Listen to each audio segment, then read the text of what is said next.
Welcome back to Revolution and Ideology. I'm Nick. Jared. This is our third episode in a series of 4 episodes on Herbert Marcuse's One-Dimensional Man.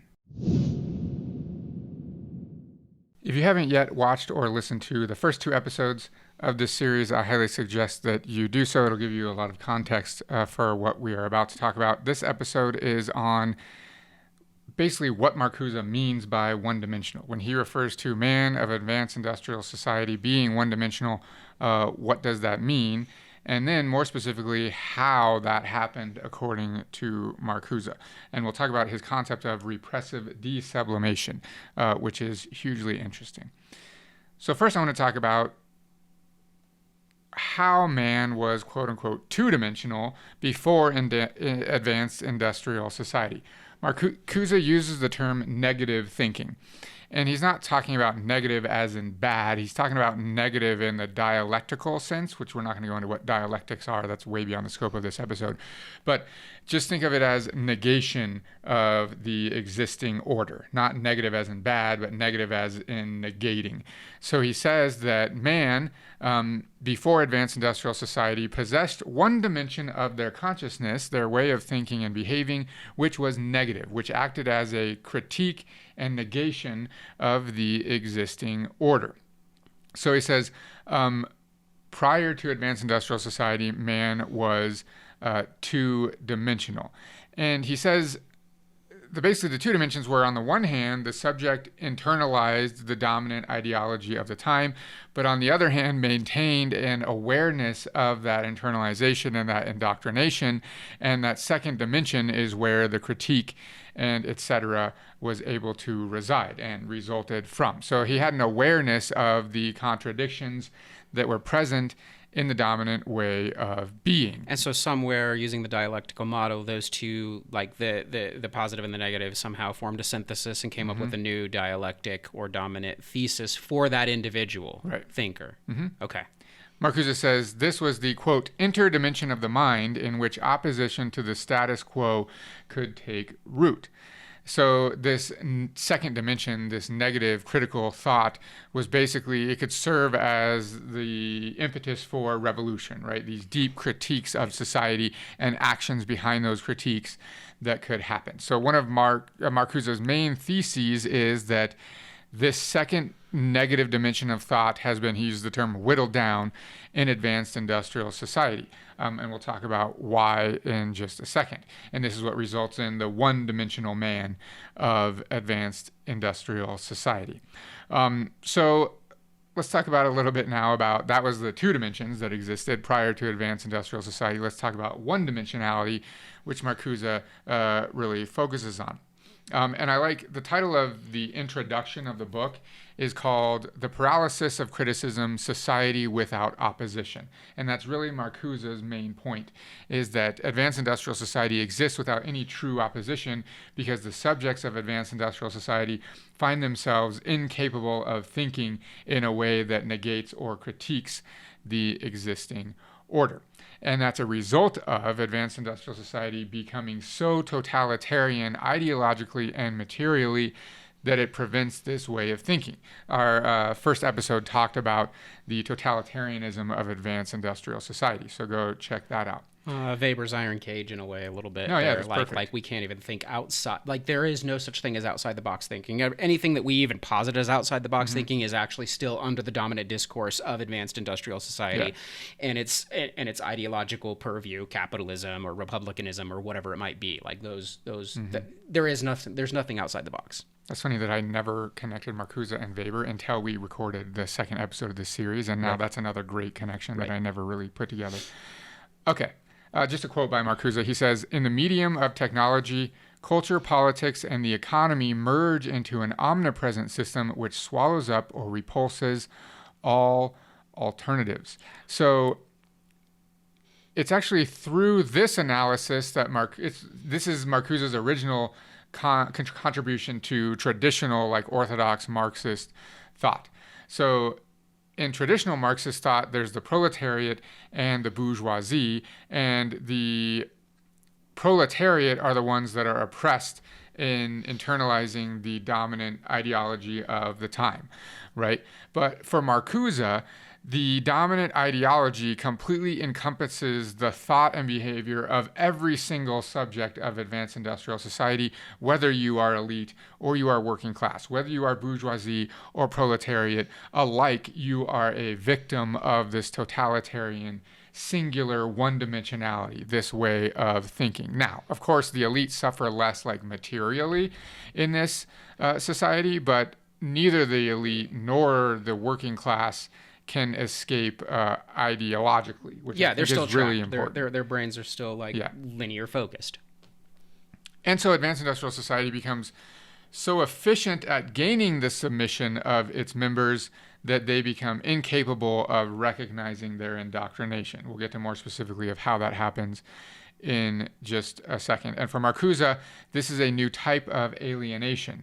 We actually have an episode on the Marxist concept of alienation, so check that out if you want more specifics there. Marcuse says that this is a new type. He says, quote, I have just suggested that the concept of alienation seems to become questionable when the individuals identify themselves with the existence which is opposed upon them, and have it in their own development of satisfaction. This identification is not illusion but reality. However, the reality constitutes a more progressive stage of alienation. So reality and illusion have basically synthesized into one, to where the subject is incapable of telling the difference between the two. This is also an original sort of contribution to Marxist thought by Marcuse, where he takes the terms true and false consciousness, which are key to Marxism, really conceptualized by Georg Lukács in his works. Very interesting. But he says basically the proletariat have sort of two consciousnesses. The true consciousness, which is their awareness of reality and awareness of their oppression. And you can think of this as Marcuse's negative way of thinking. And then false consciousness, which is an illusion and which enables them to identify their interests with that of their oppressors. So this is an illusion. It's a false way of viewing the world. It does not reflect reality. For Marcuse, these two merge into one so that there is no difference between the two. So here's another quote by Marcuse. He says this more progressive stage of alienation, quote, has become entirely objective. The subject which is alienated is swallowed up by its alienated existence. There is only one dimension, and it is everywhere and in all forms. The achievements of progress defy ideological indictment as well as justification. Before their tribunal, the false consciousness of their rationality becomes the true consciousness. So their illusion becomes the only way of viewing the world, and they're no longer able to be aware of their oppression or reality, what is really going on in society. Do you have anything to add before we continue? No, I think you're gonna. I mean, there are definitely examples that I want to throw in that might ground this a little bit more, but I want to get to like the next part before we start like bringing it into the modern era. So there are two ways which we could view this one-dimensionality. The first is we could say this is the end of ideology. There is no more dominant discourse and its critique that ideology is over, right? And many people, scholars from Marcuse's time to current era, have said that we exist in a post-ideological world. Marcuse disagrees, but we'll get to that in a second. The second way you could think about this is total ideology. Full, completely all-encompassing ideology in which no one possesses the ability to see the world for it really is, that true consciousness is completely gone, and everyone is fully encompassed in the false consciousness. Marcuse agrees with the latter. He agrees with total ideology versus the end of ideology. Complete hegemony. Yep. He says, quote, this absorption of ideology into reality does not, however, signify the end of ideology. On the contrary, in a specific sense, advanced industrial culture is more ideological than its predecessor, inasmuch as today the ideology is in the process of production itself. And this is a furthering of the idea of how advanced industrial society is totalitarian. Its ideology is totalitarian as well as in the way that it dominates our time and the material forces of production. It dominates us ideologically too in a totalitarian way. We no longer are able to think outside of the dominant ideology. And practically, that's why, like, if we were to critique the left in this case, that's why they're still like drawing inspiration from like documents written in 1848. They've not been able to develop anything beyond that because of the hegemony of advanced industrial society. Yep. It's already painfully obvious. Like, again, we love Marx and we love the Manifesto and Capital and all of those, and Bakunin and all of those wonderful revolutionary catechism and all these things, but they're not effective. They're completely ineffective, and yet we're still talking about them because we're stuck in this AIS, right? This advanced industrial society. According to Marcuse's theory, we are literally incapable of thinking in any way that could provide actual critique that would be effective at bringing an end to at this point. The social order. They're cute asides, and they're good releases, and give us the false consciousness themselves of some sort of alternative, or that we are crystal clear thinkers that see beyond like the what, but they're not. They're actually not that. Exactly. Okay, so let's talk about how this happens a little bit, because it'll sort of illuminate this idea even more. Marcuse invents the term repressive desublimation. Now, this is his foray into psychoanalysis, of which I'm not an expert, so we're going to simplify this down as much as we absolutely can, probably doing it a disservice in the meantime, and we're going to avoid going into Eros and Civilization, which is Marcuse's initial really influential book, where he talks about much more psychoanalysis and Freud's theories specifically and so forth. We're just going to stick with this. So it's going to be simple, but hopefully it'll at least ring true a little bit. So repressive desublimation. First, let's talk about what sublimation is. So sublimation is a Freudian psychoanalytic concept, which actually Freud doesn't invent. It actually links back to Nietzsche, but we're not going to obviously go back to that in this episode. That's beyond the scope of what we need to do. So it simplistically can be explained as a process through which an individual's socially unacceptable wishes may be, and this is a quote, directed to a higher goal which is free from objection. So that's Freud. If you're curious, it's from The Origin and Development of Psychoanalysis, one of his essays. So it should be no surprise that Freud makes use of sexuality and sexual urges in this. So I'm going to read a quote of Freud that will help us explain this. He says, "The energy of infantile wish excitations is not excluded, but remains capable of application, while for their particular excitations, instead of becoming useless, a higher, eventually no longer sexual goal is set up. The components of the sexual instinct are especially distinguished by such a capacity for the sublimation and exchange of their sexual goal for one more remotely and socially more valuable." Okay. So, as an example, if I have some desire that is socially unacceptable, let's say like the example I'm going to use here throughout, and we'll add some others in here, is like I want to have an affair and cheat on my wife, that I know that that is socially unacceptable. So instead, I'm going to manifest that desire in some way that is socially acceptable. So I might go paint, or I might go exercise at the gym, or I might become a workaholic, and so forth. But I am repressing this original libidinal desire and instead manifesting that in this other way. Now, I, though, as a subject for Freud, maintain an awareness of this repression. You can relate this to Marcuse's second dimension of consciousness, this negative thinking. As long as I am aware of how I am being repressed by the system and forced to manifest this desire in some other way, then I maintain that second level of consciousness, and I have two-dimensional thought, tying this in with Marcuse's thinking. Interestingly, Freud writes a work that's much less about the individual and their psyche and much more about, it's kind of sociological. It's called Civilization and Its Discontents, which is kind of interesting if you're curious on Freud and sort of how he relates this stuff to society overall. You can read that. And that's sort of the inspiration for Marcuse's title of Eros and Civilization. It's linking it back to this work by Freud. Okay, so sublimation is repressive. Desublimation is, in theory, the reverse process. When this repression, this manifestation of this desire, now gets manifested in its true form. So if we're continuing the example of this man that wants to cheat on his wife, now he can stop painting or working out or being a workaholic and instead actually have an affair and a mistress and cheat on his wife. So that's the process of desublimation. It's just the reverse. So the subject is free to act out their libidinal desires. Okay. Marcuse makes use of this repressive desublimation, but he argues that in advanced industrial society that desublimation is also repressive. And this is his term, repressive desublimation.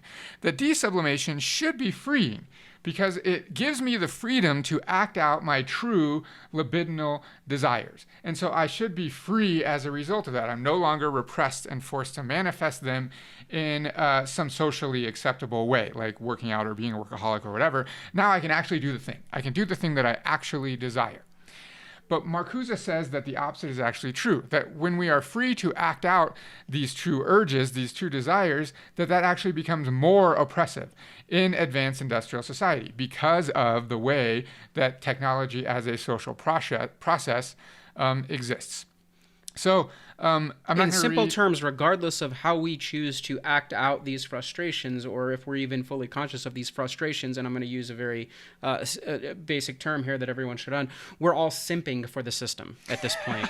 We're all. I can't believe you just used the word simping. Yeah, we're all just simping. Wow. All right. Whew. Okay. That was unexpected. I know. Okay. So, banned on Twitch, by the way, that term now. Now I know. Yeah. Well, we're never going on Twitch with this episode. Okay.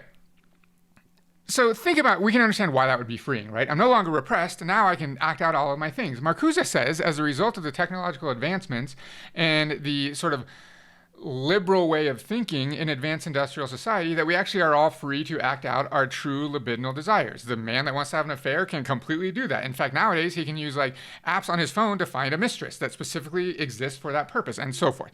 Any desire that you could possibly have, you can act out in our society. Even like the most disgusting and frightening desires that people have, there are avenues through which they can act those out in our society, which is its own problem. But it still perpetuates the linear process of advanced industrial society. Well, yeah, that's what we're getting to, yeah. Right?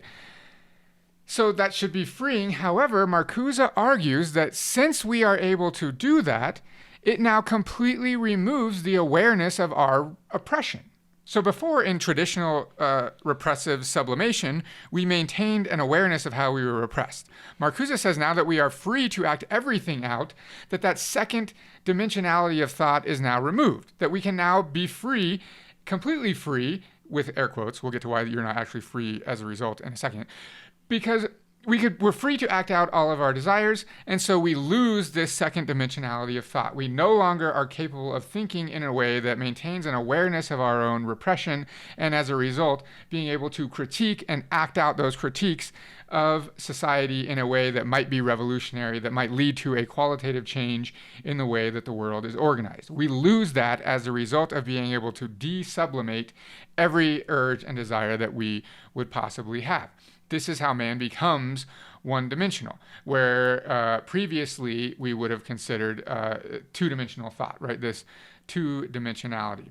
And repressive desires could have manifested themselves in ways that were direct critiques to reality, ways that were direct critiques to the way that society existed. That no longer exists. That second dimension of thought is completely gone. Go ahead.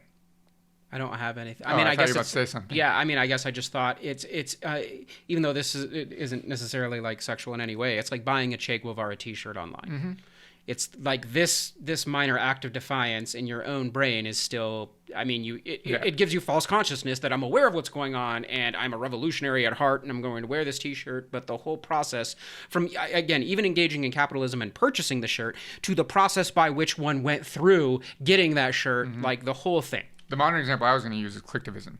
Clicktivism is another good one. Fully like, oh, I'm so revolutionary, I'm going to share that meme that like, it's absolutely absurd. We think that we are critiquing the system and taking part in like true revolutionary action, but it just functions to further perpetuate that system. And it's not a true critique at all. And that leads into what we'll get to more in a second. Numerous examples. It's like we talked about, like, how did we go from like fight the power to like fancy in hip hop, right? That mm-hmm. like the system took this critique, absorbed it, digested it, and reproduced it to perpetuate the system. Yeah.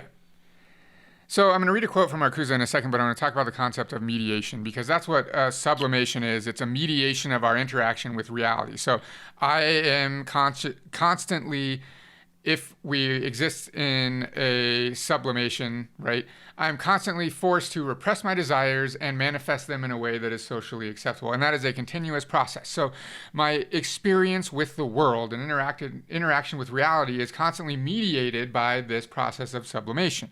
When we get to a point where everything is desublimated and we are capable of just acting out our urges, we now exist in this unmediated interaction with reality. Our entire existence is unmediated. That's important for Marcuse, and he says, quote, "The organism is thus being preconditioned for the spontaneous acceptance of what is offered.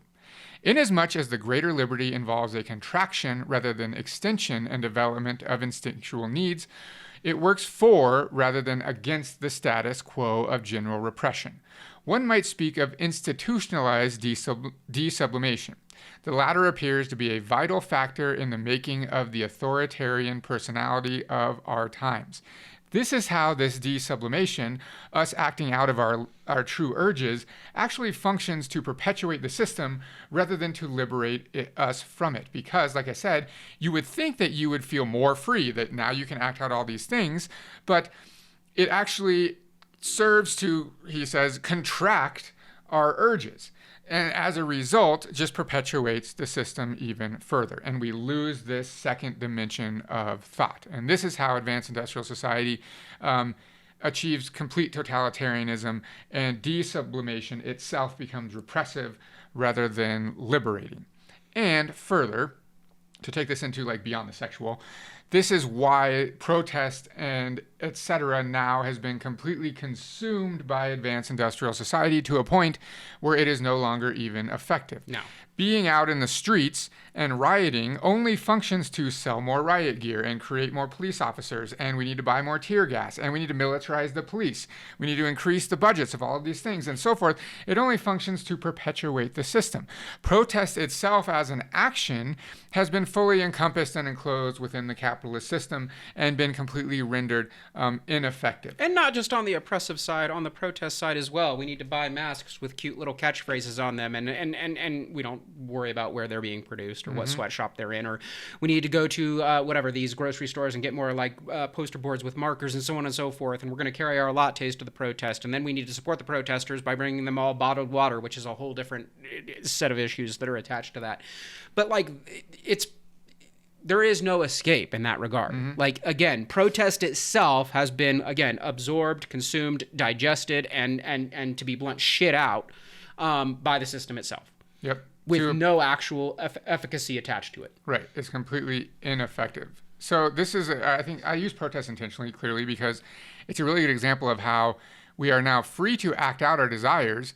If I want to protest the system, I can fully do that. I can go through a brick through the window. I can go down in the street. I can fight. I can do all of those things. Well, in some countries. We're talking about the United States now. I was going to say you have to be a little bit more tempered here. Yeah. But yeah. I am fully free to go do that. And I might end up in jail, and there will be consequences for me as an individual, but the system itself is completely unfazed. In fact, it's better for it. And that's kind of Marcuse's argument for how, even though we're free to act out our true urges, it's completely ineffective in creating real change in the system itself. Okay, moving forward from repressive desublimation, let's talk about Marcuse's discussions here of art, literature. He uses the term high culture, and how those have also been completely drained of their truly revolutionary and critical potential. If you're curious, before I go into Marcuse's theory, Theodor Adorno, who is another member of the Frankfurt School, is like famous for this. This is really his like wheelhouse. Right. He comes up with the idea of the culture industry and so forth. So if you want more here, check out Adorno's work, and we can link to some of that as well. But Marcuse argues that art, high culture, previously was a representation of the second dimensionality of thought, the true critique, the true resistance, and it existed separate and apart from mainstream society. Unless co-opted by a mainstream society. There was both, right? There was like, I mean, we can think of like a Renaissance king having a portrait painted of him. That's not that second part, but yeah.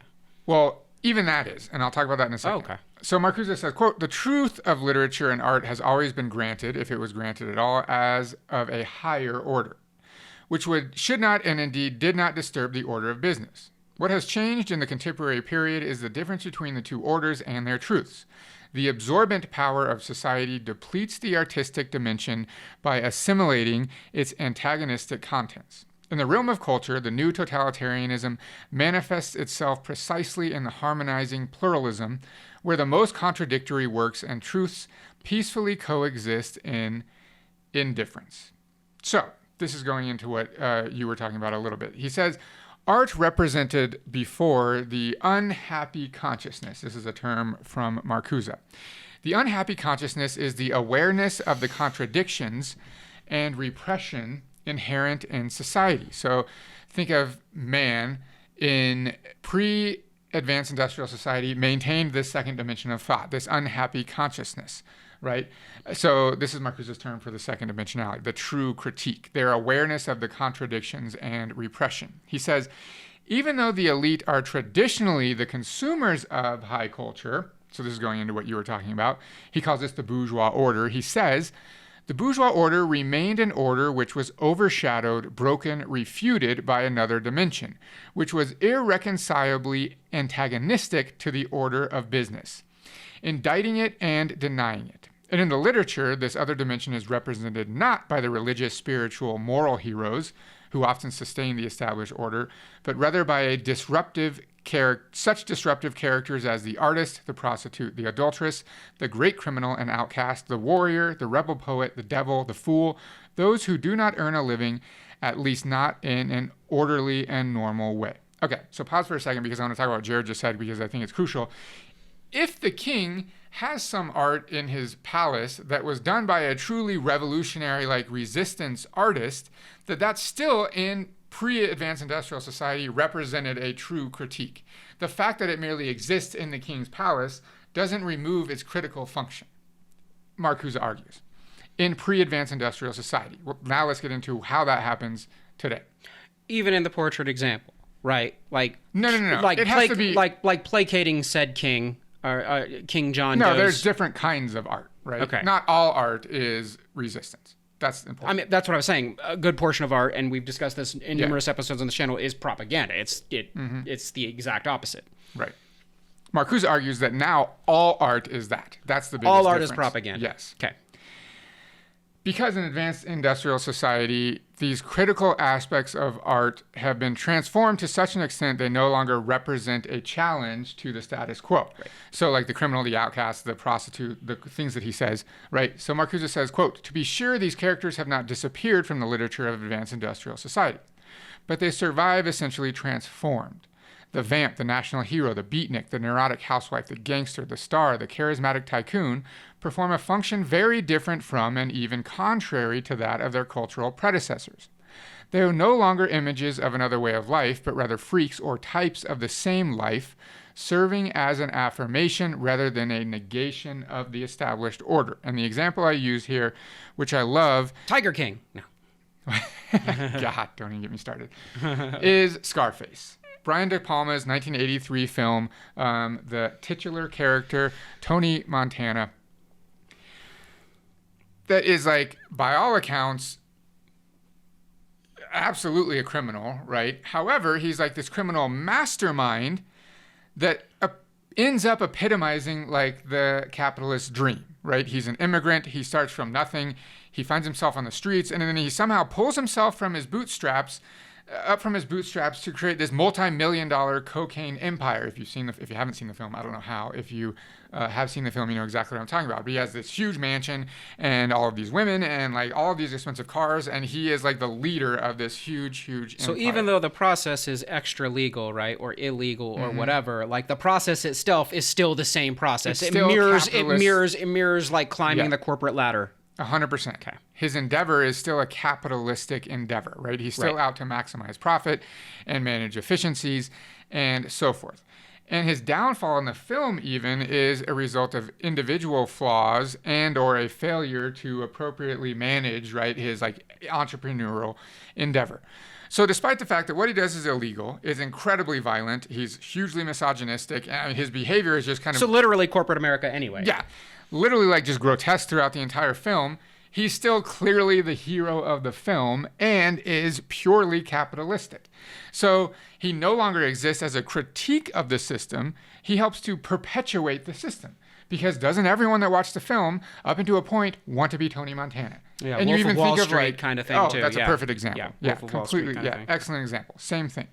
So all in advanced industrial society, there is no longer true critique that exists in art, whether it's film or literature or poetry or so forth and so on. That's Marcuse's argument. Could we situate Banksy in there somewhere as just like one off the top I of like my that. Yeah.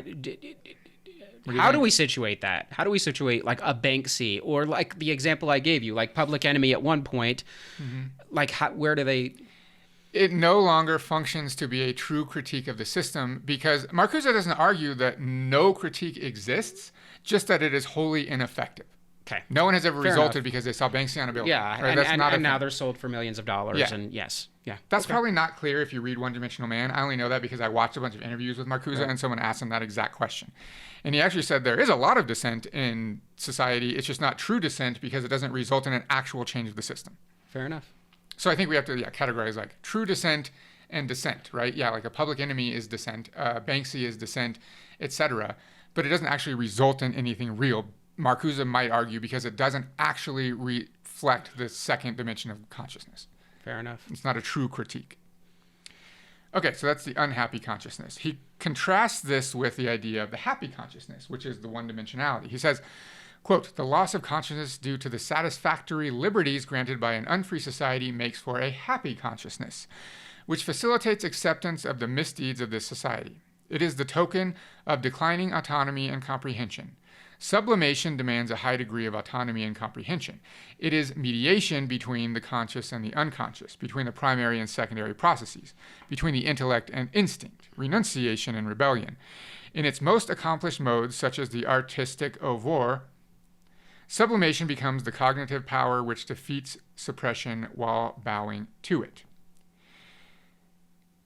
Then he talks about classics, which I think is completely fascinating, that even works that were truly revolutionary in the time, now in advanced industrial society, as a result of them being presented as classics, they are completely stripped from their true critical function because they are taken out of historical context completely and fully mass-produced. So Marcuse says, quote, "The intent and functions of these works have thus fundamentally changed.